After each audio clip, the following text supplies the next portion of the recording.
Fala pessoal, tudo certo? Vamos continuar então para a segunda parte da aula de memórias cache, tá? A gente vai focar no tamanho da memória cache e na função de mapeamento. Os outros assuntos também são importantes, tá? Mas eles não vêm ao caso porque a gente quer absorver dessa aula, tá?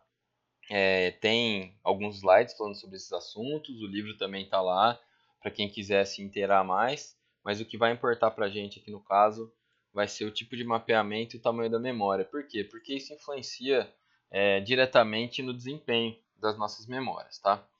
Essa aula, pessoal, ela vai ser uma aula um pouquinho complexa, tá? Eu acredito que seja a mais complexa aí do nosso semestre, mas o que vale dela, além da gente conseguir absorver um conteúdo bacana,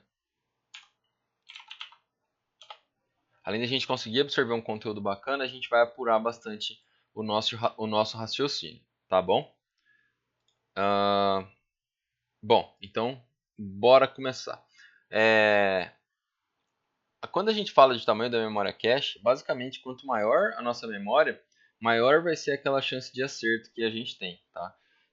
Quanto maior a chance de acerto, mais próximo o processador vai estar no tempo de busca de um dado na memória do tempo de busca da memória cache, né? Do tempo do sistema de memória vai estar mais próximo do tempo da memória cache. Então, por exemplo, se eu tenho um tempo de busca de 1 nanosegundo na minha memória cache e um tempo de busca de 1 microsegundo na minha memória principal, se eu tenho 100% de acerto, né? Se eu tenho algo próximo a 100% de acerto, eu acesso só a minha cache. Então, meu tempo médio de busca de dados da memória vai ser igual ao da cache, que vai ser igual a 1 nanosegundo. Se eu tenho 95% de chance de acerto, por exemplo, vai ser 95, vai ser a relação aí, né? Mas mais próximo, 95% mais próximo do tempo da minha memória cache, né? Vai estar mais próximo de 1 nanosegundo do que de 1 microsegundo. Isso é muito importante para a gente, tá? Bom, a função de mapeamento a gente tem três tipos. A gente tem a direta, a associativa e a associativa em conjunto. A função de mapeamento ela vai falar para a gente como que aquele endereço da minha memória RAM, para que lugar que aquele endereço da minha memória RAM vai ser colocado na minha memória cache, certo? Lembrando que na minha memória cache eu tenho linhas, tem uma quantidade limitada de linhas, e na minha memória principal eu tenho uma quantidade de blocos. Bloco e linha é a mesma coisa, só que linha quando eu falo da memória cache e bloco quando eu falo da memória principal. E geralmente eu tenho muito mais blocos do que linhas. Então eu não consigo ter 1 para 1, por exemplo. O meu bloco 0 vai sempre para a linha 0, o meu bloco 1 vai sempre para a linha 1, né? E aí eu preciso de técnicas para fazer a substituição desses blocos, tá? Para falar qual que vai ser, para qual linha cada bloco vai. O mapeamento direto, pessoal, ele é o mais simples de todos. Por que ele é o mais simples de todos?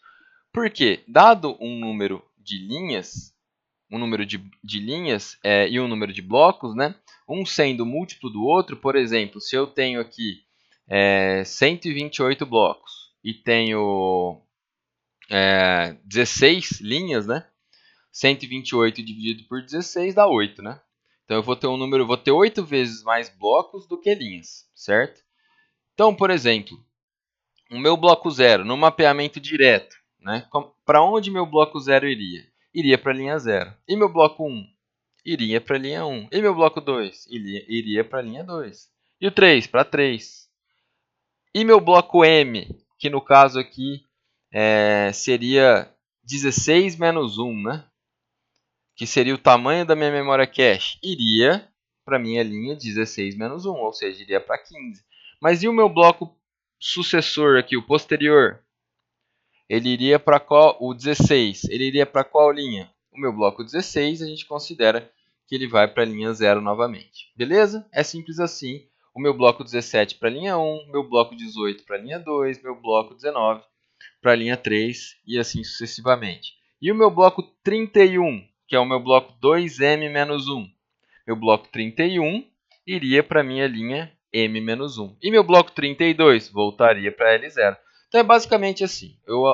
faço diretamente o mapeamento de 1 para 1 aqui. Acabou o número de linhas, eu volto mapeando, tá? Então o próximo aqui embaixo iria para 0 de novo, o outro iria para 1 de novo.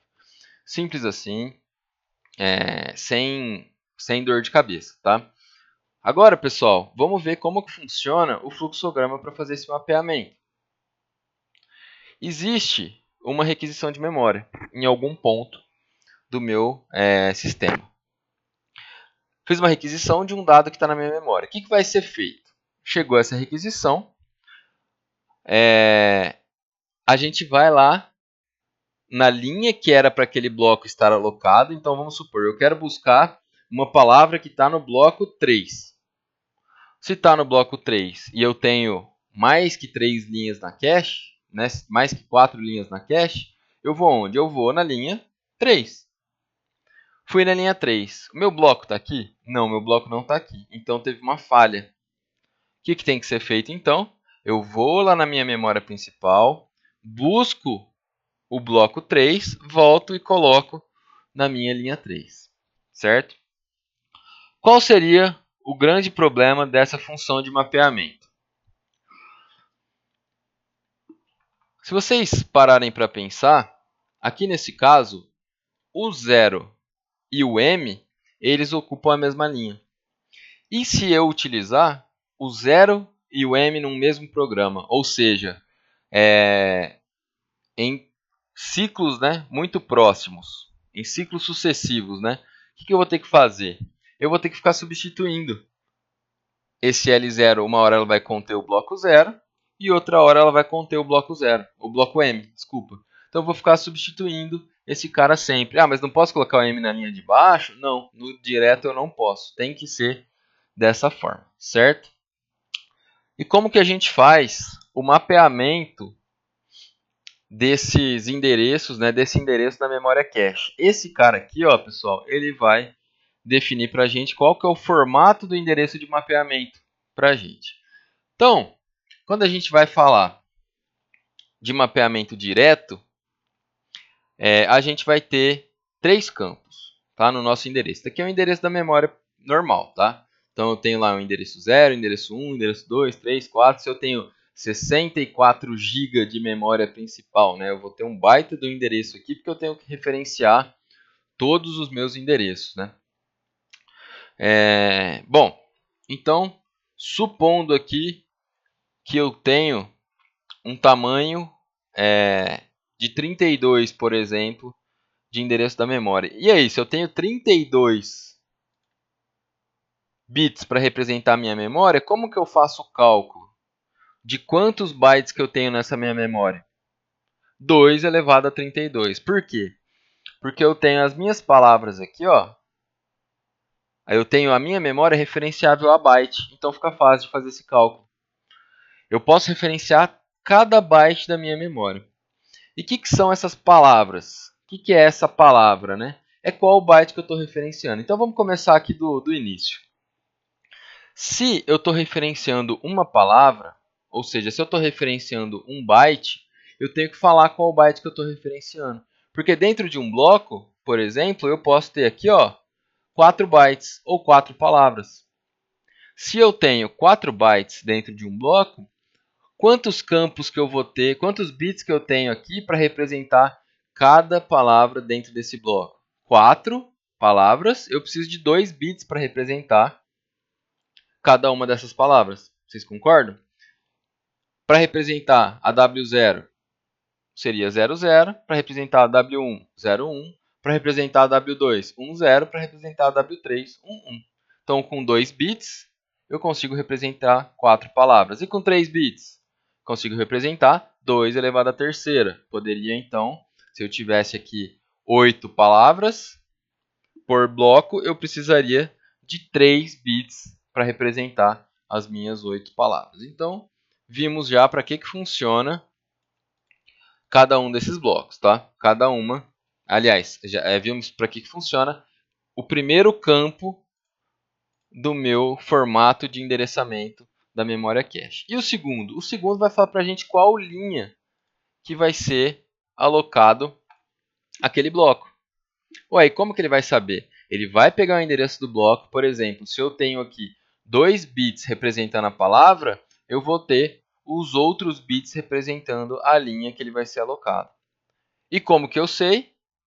O valor de bits que eu tenho aqui nesse endereço, de acordo com o número de linhas que eu tenho na minha cache. Então, se eu tenho 16 linhas na minha cache, 2, no caso, eu vou ter que ter 2 elevado a n, que vai ser igual a 16. Se eu fizer o log disso aí, eu tenho que n igual a 4. Como que eu posso fazer esse cálculo mais fácil? Depois eu vou mostrar para vocês. E o restante? O restante é a tag. O restante vai ser o que vai ser comparado para ver se aquele bloco específico está na minha linha específica. Então, esse cara aqui vai representar a palavra dentro de um bloco.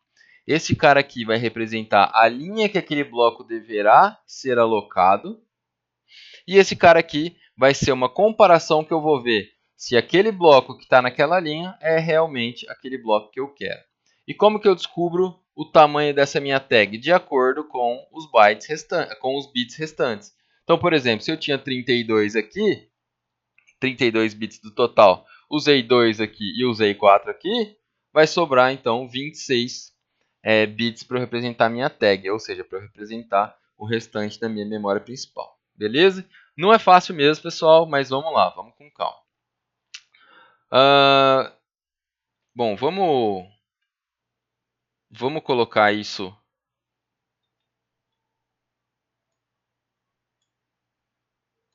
Vamos colocar isso na. Só um momento, vamos tentar desenhar em cima disso, tá? Para ficar mais fácil a nossa compreensão.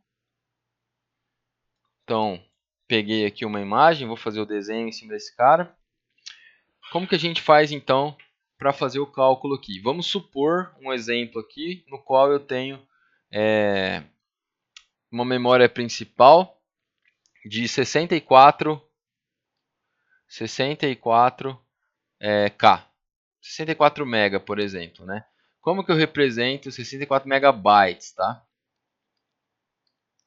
Como que eu represento, como que eu sei o tamanho do meu endereço de memória? Para saber o tamanho do meu endereço de memória, eu vou separar esse cara aqui em 64 e em M, tá? E aí, eu vou transformar esses caras aqui na base de 2, tá? Porque é referenciável abaixo, tá? Esses 8 aqui eu não preciso me preocupar. Então, 64 é 2 elevado a quanto, 2 elevado a n é igual a 64. Se a gente fizer aqui jogar log dos dois lados, a gente consegue encontrar que n. Então, vamos fazer aqui, então, vai. Log 2 elevado a n é igual a 64. Se eu fizer a fatoração desse cara aqui, aliás, desculpa, é igual a log de 64, É igual a log de 64. Se eu fizer a fatoração desse 64 aqui, eu vou descobrir que log de 2 elevado a n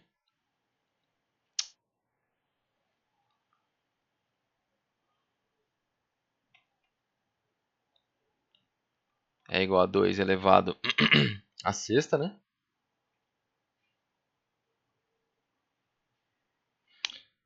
Log também, desculpa. Log de 2 elevado a sexta. Eu vou ter, então, que n, dando o tombo aqui, Vou ter que n log de 2 é igual a 6 log de 2, que isso aqui vai dar que n é igual a 6, certo? Então, eu sei que esse meu 64 aqui, ele vai virar 2 elevado a 6, e eu sei também que o meu m vai ser 2 elevado a 20, tá? Nossa, mas como que você sabe que é 2 elevado a 20? Porque quando a gente tem aqui k bytes, m megabytes, gigabytes, terabytes, a gente tem esse cara aqui, ó, 2 elevado a 10, esse cara aqui, 2 elevado a 20, esse cara aqui, 2 elevado a 30, E esse cara aqui, 2 elevado a 40, tá? Então esse cálculo fica fácil, eu só tenho que descobrir esse aqui. Esse aqui eu posso decorar também, tá? 2 elevado a 1, se eu tivesse só o 2 aqui, né? Seria 2 elevado a 1.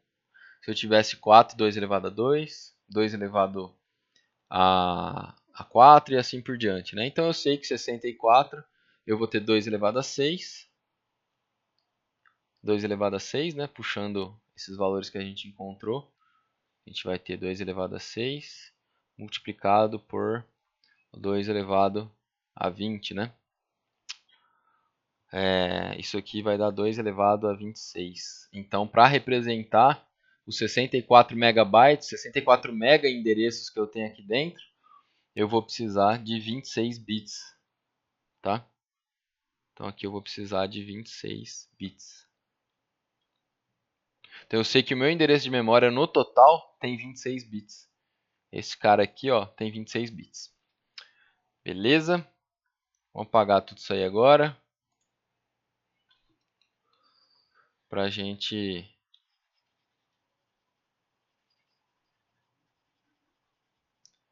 dar continuidade.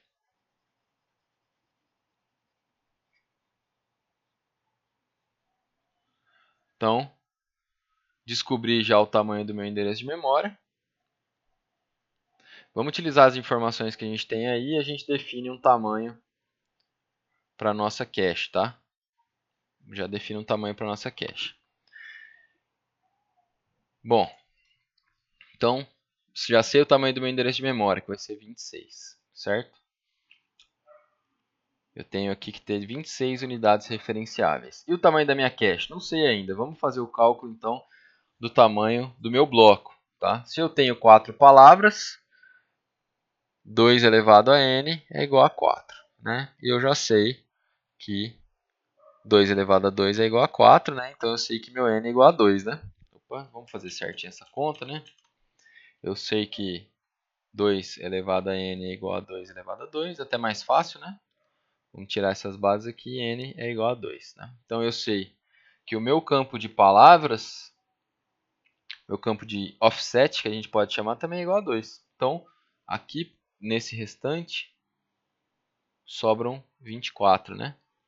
Se tudo aqui é 26, e eu tenho aqui sendo 2, eu tenho 24 restante aqui. E quantos bits que eu tenho para a minha linha agora? Para a minha linha, eu vou precisar saber o tanto de linhas que eu tenho na minha cache. Então vamos chutar um valor aqui. Vamos supor que eu tenho 16 linhas, tá? No total. 16 não, vamos pegar um número maior. Eu tenho 1 mega de linhas. 1 mega não, 1K de linhas, tá? Tenho 1K de linhas na minha memória cache. 1K, né? 1 vezes a transformação de K aqui, 2 elevado a 10. Certo? Isso aqui vai ser igual a 2 elevado a 0 vezes 2 elevado a 10. Então, total aqui eu vou ter 2 elevado a 10. Eu sei que 10 vai ser, então, o tamanho da minha linha. Como que ficaria esse endereço aqui, então? Eu teria 2 para o meu campo de palavras, teria 10 para selecionar a minha linha, né? 2 seleciona a minha palavra, 10 seleciona a minha linha. E o restante aqui dos 26, né? Da 26 menos 12 vai dar 14.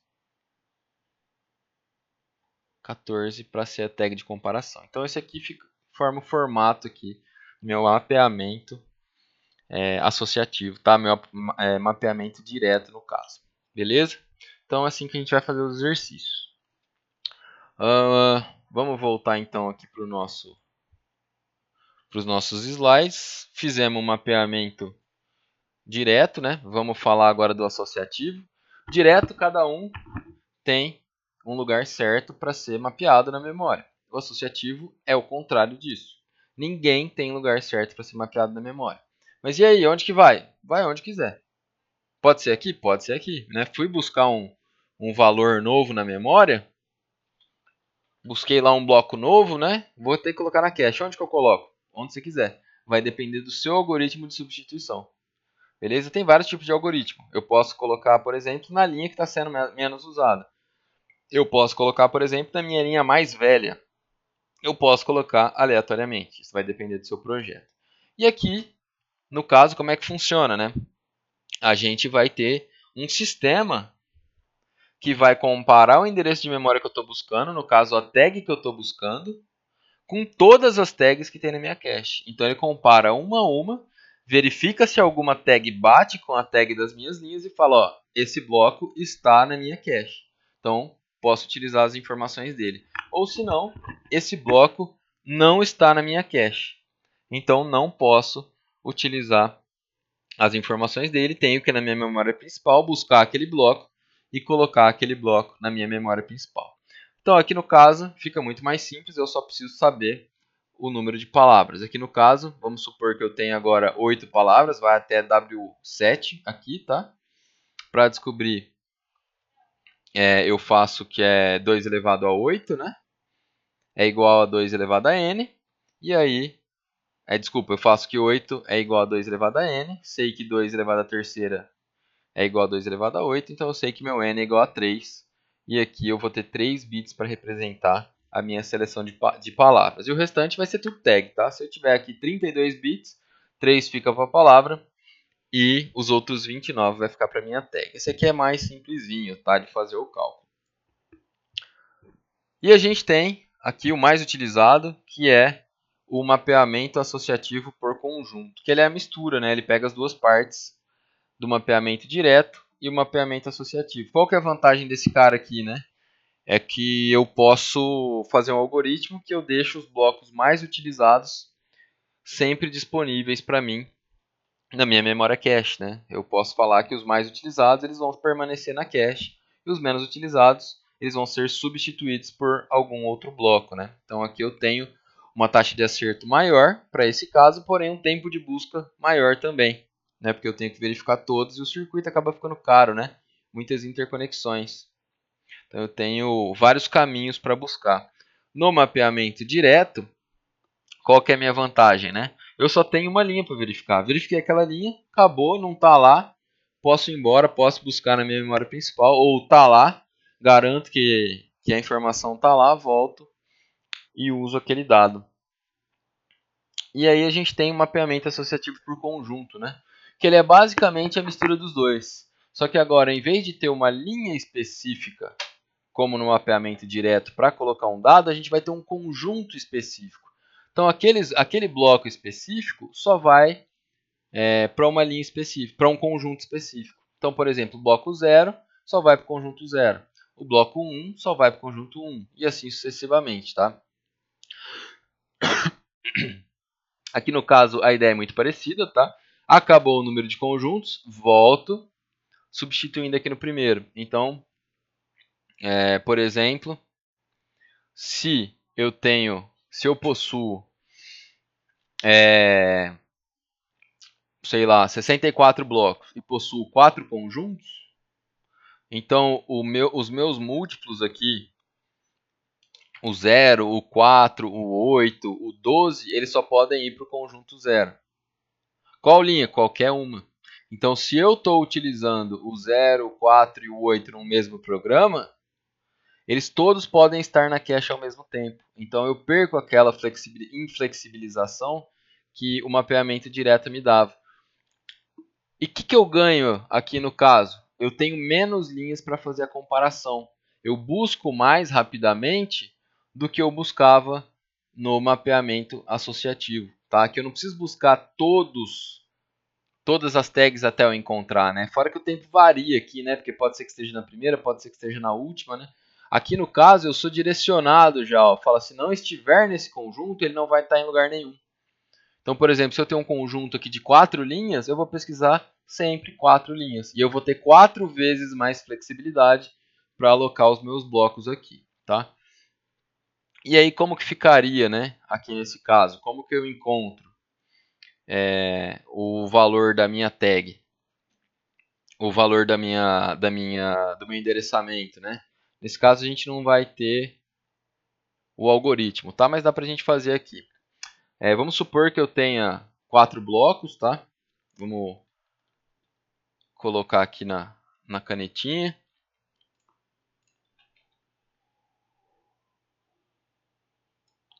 Então estou aqui com a nova canetinha, né? Bom, vamos dar um zoom aqui. Como que a gente faz aqui então?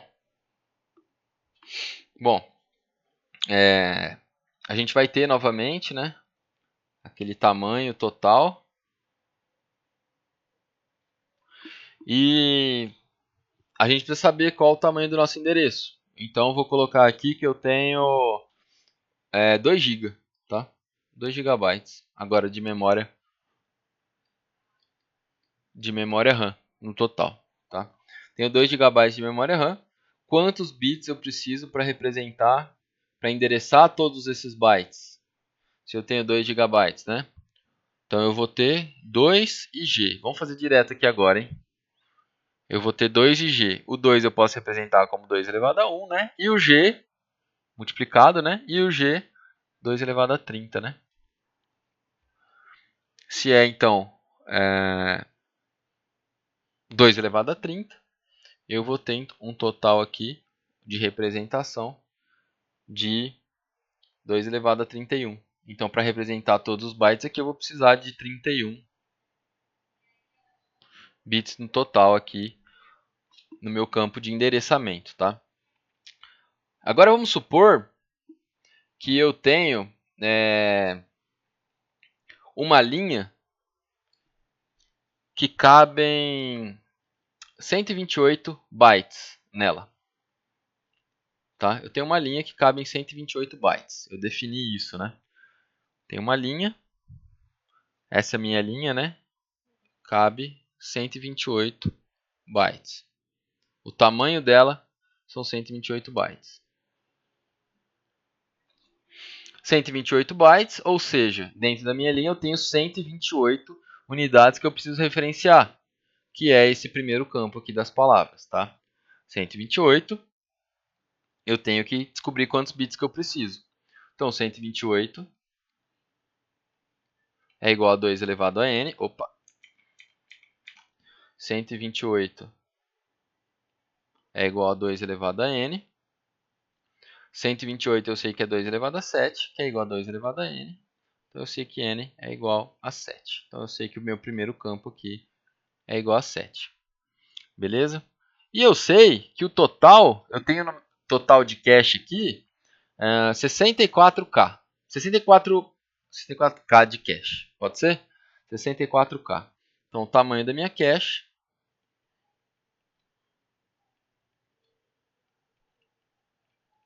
é igual a 64K. Se eu tenho uma cache de 64K, quantas linhas que eu tenho dentro dessa minha cache? Vamos lá, eu tenho 128 bytes, tá? Eu tenho aqui bytes também. Se eu tenho 128 bytes por linha e sei que a minha cache no total tem 64K bytes, vamos lá para o outro lado. Eu faço 64K bytes dividido por 128. Certo? Se cada uma tem 128 bytes e o total, somando todas as linhas, eu tenho 64 bytes, né? Porque a minha cache é composta por linhas, eu tenho aí 64. Então, que vamos fazer aqui rapidinho, é 2 elevado a 6 vezes 2 elevado a 10 dividido por 2 elevado a 7, né? Elevado a 7. Isso aqui vai dar, então, 2 elevado a 9, né? Tenho, então, 2 elevado a 9 linhas na minha cache. Então, no caso, eu tenho 512, né? 512 linhas no total. E aí eu falo para você que eu tenho 4 linhas por conjunto. Quantos conjuntos que eu tenho no total? Se eu tenho 4 linhas por conjunto, eu tenho 512 dividido por 4. Porque meu conjunto é composto por linhas. Se eu tenho 4 linhas por conjunto, eu consigo descobrir o número de conjuntos que eu tenho, que aqui no caso vai dar 128 conjuntos no total. Como que eu represento 128 conjuntos? 128. A conta vai ser a mesma, né? Que sorte. Juro que não foi pré-estabelecido, tá? É igual a 2 elevado a n, que a gente já sabe que n vai ser igual a 7 também. Então, para qual conjunto que vai... quantas bits que eu preciso para representar o meu conjunto? Preciso de 7 bits, certo? Então aqui já foi 14, né, no total. 7 mais 7, quanto que sobra para minha tag, né? 31. Menos 7, 24, menos 7, 17. Né? Quanto 7, né? Mas é assim que a gente faz o cálculo. E seguindo esse padrão de memória, esse padrão de cálculo, a gente consegue encontrar aí o mapeamento para a forma de associar em conjunto esse meu mapeamento. Beleza? Pessoal, eu sei que pode parecer um pouco complicado. Estou disponível para retirar possíveis dúvidas de vocês. Beleza? Mas a intenção nossa é descobrir o tamanho, né, de cada campo, tá? Campo das palavras, campo dos blocos ou das linhas e o campo da tag, e saber para qual bloco, por exemplo, que a referência de um endereço vai. Vou dar um endereço aqui para vocês de 31 bits e vocês vão me falar, ó, vai para o bloco tal, esse daqui, tá? Vai para o bloco 27, por exemplo. Como que eu sei disso? A partir do valor que aparecer aqui nesses 7 bits intermediários. Beleza, pessoal? Então, essa foi a nossa aula da parte 2. Qualquer dúvida, peço para que vocês me chamem. Valeu e até mais. Só lembrando, essa aula eu acredito que seja a mais difícil que a gente vai ter aí no nosso curso de arquitetura. A gente vai penar um pouquinho aí para pegar o jeito disso. Valeu, pessoal. Até a próxima.